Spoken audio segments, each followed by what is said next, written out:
Hello, Sharif here again. And today we're going to be talking about part two of why AI, why artificial intelligence will always be an impossibility. Um, when I said that on Monday, I didn't mean for it to be that AI is not important and that there is, I didn't mean it to say that there's something that will be created that will disrupt our lives. I believe those things, I think that the disruptions are happening right now. And I think that our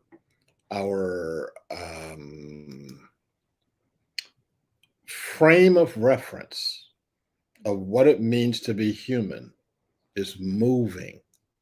And I think that we need to be we need to be the movers and not the ones who are subject to the move. Um, and so we'll get into that when we start getting into it. We're going to go ahead and do our meditation today. I'm feeling fine. I'm feeling sleepy, so I think that I'm entering a whole new cycle now with regard to the live cast, and that is um, my normal waking time. And but I was prepared for it today, so I'm just going to talk a little slower than usual, which may be a good thing. Um, but what we're going to do is our meditation now, and we'll go for 3 minutes. And I haven't been getting any feedback on whether the guided part of the meditation or the unguided part of the meditation is more meaningful for you. So I'm going to continue this um, limited guided meditation, this limited way of presenting it, and seeing if we get some feedback one way or another. Okay, let's get started. Setting my timer and closing my eyes. I invite you to close yours.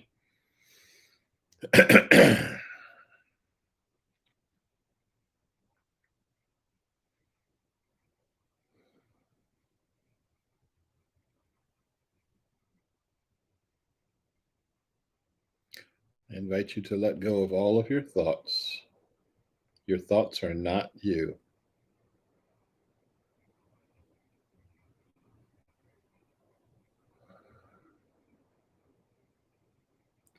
I invite you to let go of your shallow breathing and breathe very deeply.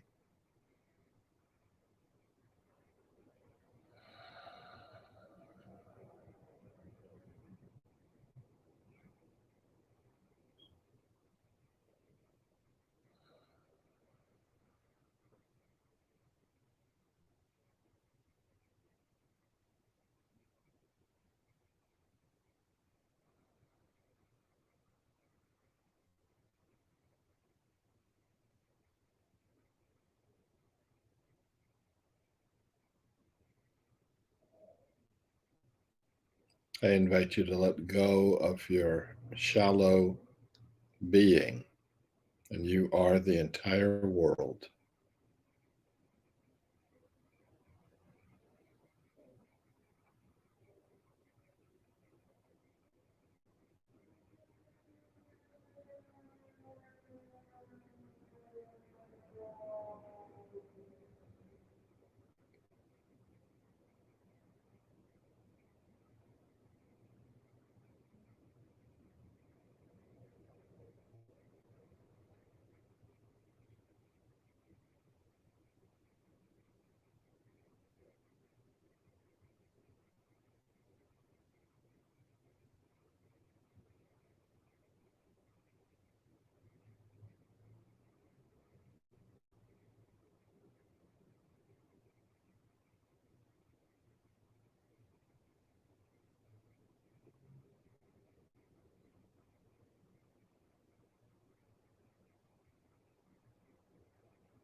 As you are ready, I invite you to come back to your center and back to our center and open your eyes. And let's begin. That was a very settling meditation for me. I hope it was for you. Um, so I want us to talk about um, the notion of um, artificial intelligence, machine learning. It's been referred to a lot of different ways. I People have latched on to AI mainly because that's the way the media refers to it, so that's how we're going to refer to it. Um, and and also Steven Spielberg did a movie called AI, so it must be something if Spielberg did a movie on it, which I didn't like, by the way. Um, and I'm sure Steven Spielberg's really broken up about that, but I like most of his. Um, and um, I prefer to use the term machine learning because it allows you to recognize that whatever this entity is, it is far from perfect. Um, and as I don't know if you have played around with the open chat AI, GPT, whatever it is. I have. I found the first half hour of working with it amazing, exciting. I mean, like, oh my goodness, this can just do everything. We'll see if it can make my breakfast. Um, Second half hour was not nearly as amazing. And by the time I got around to spending a full hour with it, I began to see that this is possibly destructive. And I want us to look at its destructive aspects. I simply can't remember if I told a story on Monday. So bear with me if I'm telling the same story again, but I usually have, I won't show it to you. I usually have I put all the stories I want to tell in on a continuous sheet that I'm working from. That way I can look over and say, oh, yeah, I said these things yesterday. I said these things a few days ago. But I was feeling so bad that I scribbled a few thoughts on a piece of paper and I don't see this thought on this paper, so I may have said it and just forgot to write it down, or um, I may not have said it. So here's the and this has to do with um, a Native American tribe in somewhere in North America, and I remember now. I think I did say this. There's an ethnographer who went to the tribe with a tape recorder, and as he's getting his stories from them, they're saying, "Well, what's that box over there?" And he shows them how to use it. Shows them, lets them hear the sound of their own voice, and they're astonished and amazed. And he said, "You know, how did your elders teach you the proper way of using this box?" The guy says, number one, I don't have any elders. There's just a whole bunch of old people around me, but I don't have any elders. And I this box didn't exist in their day. It just exists it just came about in the last 10, 15 years or so. So, they have nothing to say about it. And the Native American guy wanted to know, how could you use something that your elders didn't approve, didn't say is safe for you to do this? And that should be the question of everything in our society. we come up with a compound and it tastes a certain way and it doesn't kill the rats that we're feeding it to. So we'll feed it to humans now.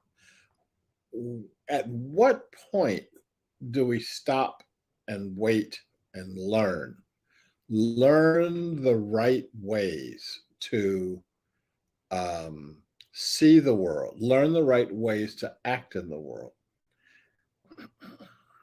um, if we don't, we wind up with monstrosities. This is an AI photo of a woman in a bikini. Now, all the elements are there. You can't say it missed anything. It even got the tint of the sunlight on her skin. It got the shadow reflections. Everything is there. But it would take a human being, I'm talking about maybe not even 8 months old, about 2 seconds to realize something is fundamentally wrong. And it but it doesn't take longer for AI to do it. They can't do it at all. Unless you teach this machine what's wrong with that photo, it'll just continue to give you photos like that. I put in a few more because I think that these are funny. Um, okay, some of them are funny and some of them are not quite so funny. Here's one. um, you don't um, you don't get well, actually, maybe this cat does think he's a princess, or she is a princess. We're going to get a few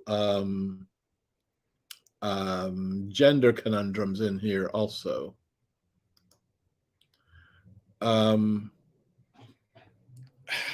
I guess gender and species conundrum.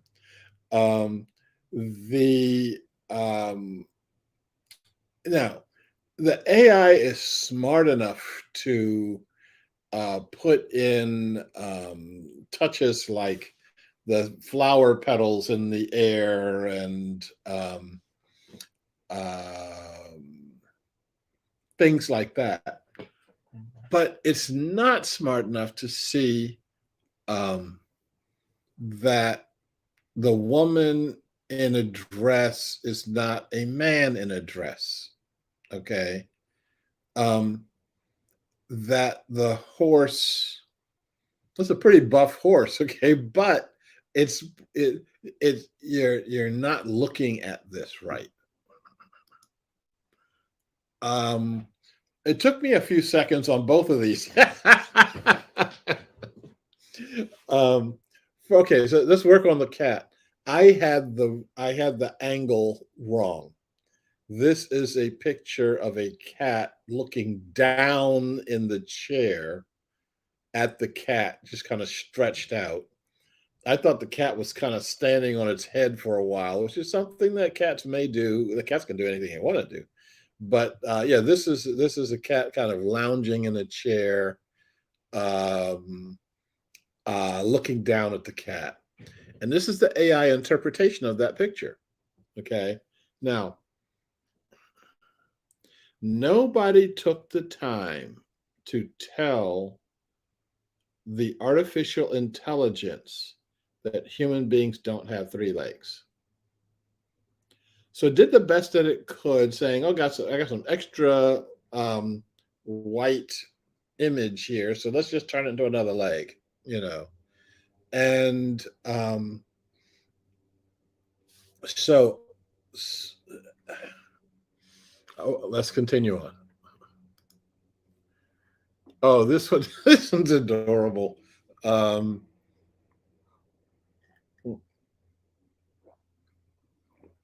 It can add what it wants to add. It can turn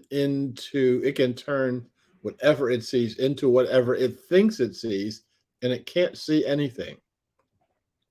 What it does is it took, I don't know if you can see my cursor or not, but it took this young woman's face and sends it through its library, its vast library of billions and billions and billions of images to try to come up with what comes closest. And this is what came closest.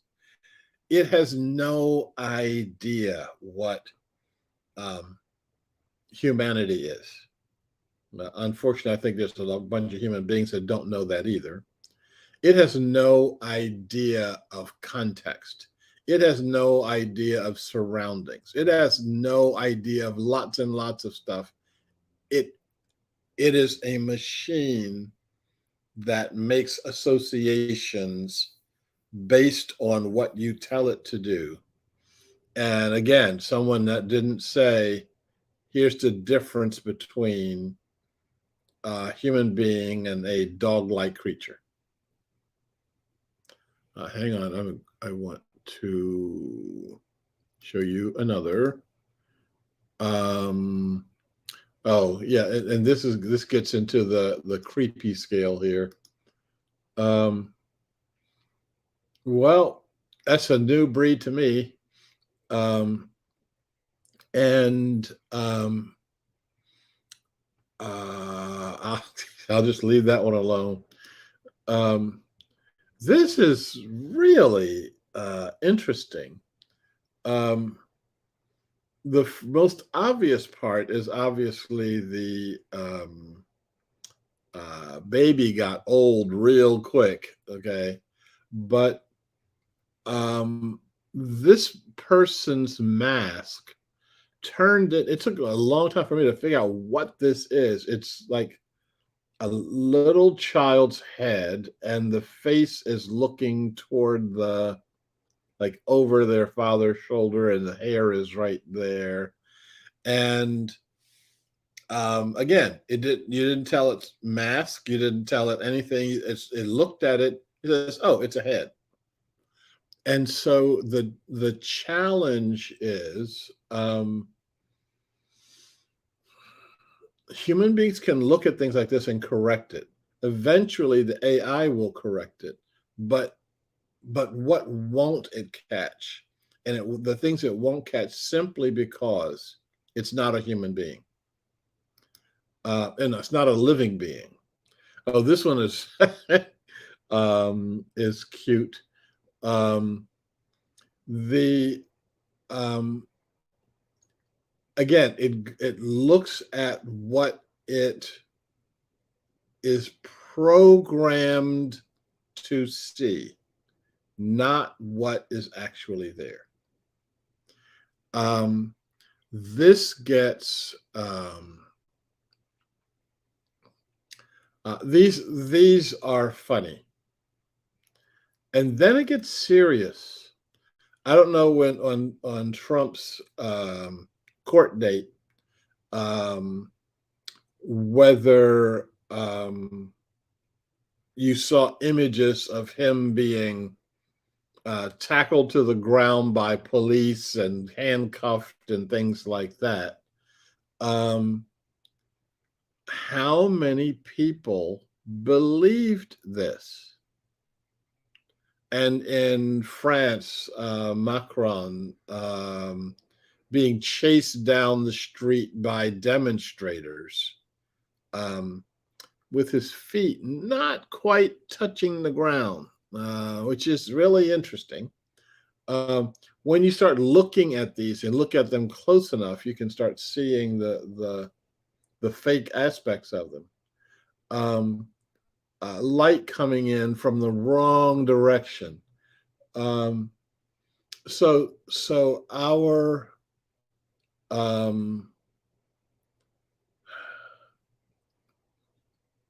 we can figure out from context that these are fakes, unless you are an ideologue, in which case you put filters over your eyes. If you're a right wing ideologue, is like, look at how the deep state is persecuting our innocent president here. And if you are a left-wing ideologue, it's like, look at how he's running from justice.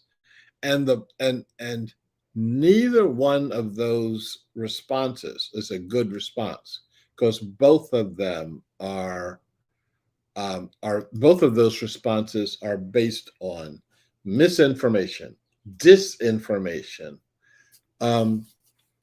people who don't even care whether or not this is what you're doing or what you're saying is real or not. I want to get to a couple of the comments that we got. Where am I going to put this comment? Arthur said, as with most inventions, we're going to suffer the pain of AI being used for selfish purposes. Unfortunately, selfish breaker motives are alive and well. Yes. And unfortunately, that's one of the problems we have to look at. The problem of people are just going to use this to lie to you and lie to you. They're going to say whatever they think they need to say in order to get your money out of your pocket and into theirs. Okay. To get your eyeballs looking somewhere where they want them to be.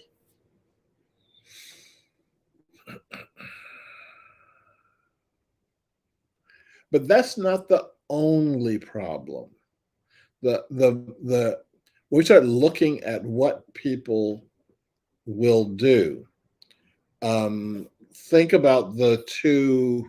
Let me see if I can punch it up again.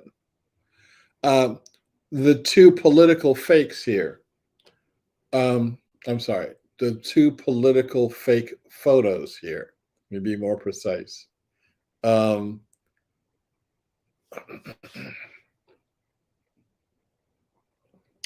Someone spent an awful lot of time putting this together.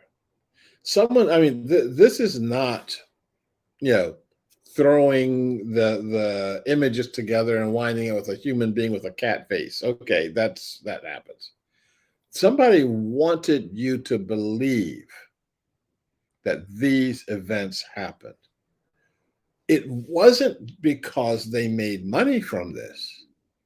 It took a lot of time and a lot of talent to do this. And think about this similar to what is happening in Portland, Oregon, with people's cars getting broken into. And someone was saying, well, people are trying to get whatever they can find out of your car, and they're in need of money. And it's like, wait, there's nothing showing in my car that would say this is a value, you should break into my car. People are breaking into cars because they want to break into cars. People are breaking into cars because they've got nothing else to do. They're making these fake photos and then using AI to make the fake photo because they have nothing else to do. I've said this in earlier broadcasts where you walk down Broadway and you see a series of broken windows. There are folks out there that are breaking windows randomly. They'll break my window. They'll break your window. The only window they won't break is their own. And the reason they do it is they're not making money. They're not making a political statement. They're walking down the street. They feel like breaking a window. We say that people like that are mentally ill. They're mentally ill from the point of view of a particular society. And well, I can remember who said it. It was J. Krishnamurti, and I can't remember the quote exactly. I'll find it for you for next time. But he said something like, um, uh, being well adjusted to a profoundly disturbed society is the highest form of insanity, or something like that. And it's true. Um, why in the world do we want someone to be well adjusted to that stuff out there? But why do we want them so badly adjusted that they are attacking anything and everything and nothing? It's like the guy who gets down in my parking garage, the parking garage near my apartment, and uses it for an amplifying device for his voice and just starts screaming.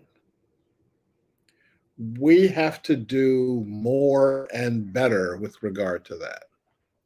Um, uh, Arthur goes on to say, AI will never be able to replicate the human heart and soul. And that right there is how we deal with this thing. Okay.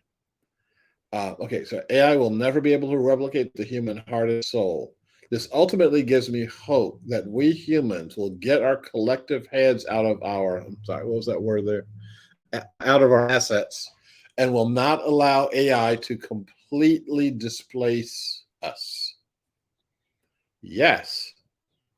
Um, one of the things that I think is most important for us to deal with is to, when you choose a fight, choose when, where, and how you fight. Choose the ways that you fight. Once you do that, you then have um, opportunity to flip your opponent, to change the story with your opponent. If you have someone who's carrying 30 different guns and they're pointing them at you, why do you want to get into a gun battle with them? You don't fight a person's strength. You understand their weakness. And understanding their weakness in this situation is understanding that the battlefield that we use is the human heart, the human soul, the human spirit, and our connection, not just to this one human here, but to all humans. Not just to humans, but to all beings. To call on a holonic consciousness, a consciousness that comprises all of us and then goes on. And once we do that, once we can see that, once we know how to operate with that, we do a number of things. We stop being afraid. We stop being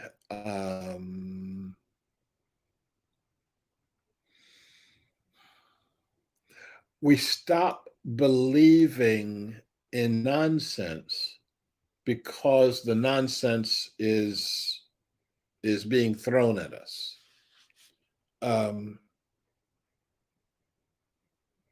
We calm down. And from the position of calm, we get to see which thoughts, which threats are viable and which threats are not.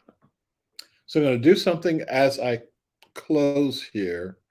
Remember I said, there are folks who are, are writing essays And I'm going to try to parse this one next time, but I want to introduce it to you this time.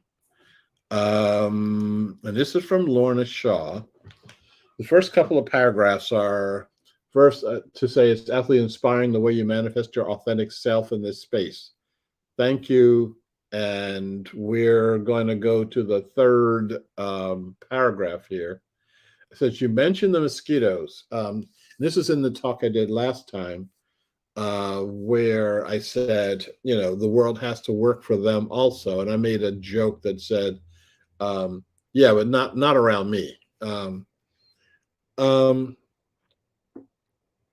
And she was saying in the fourth paragraph, there's a potential to create the NIMBY, not in my backyard mentality when you say your place is over there. You're absolutely correct. Yes, I did say it as a joke, but only a sort of joke. This is something one of my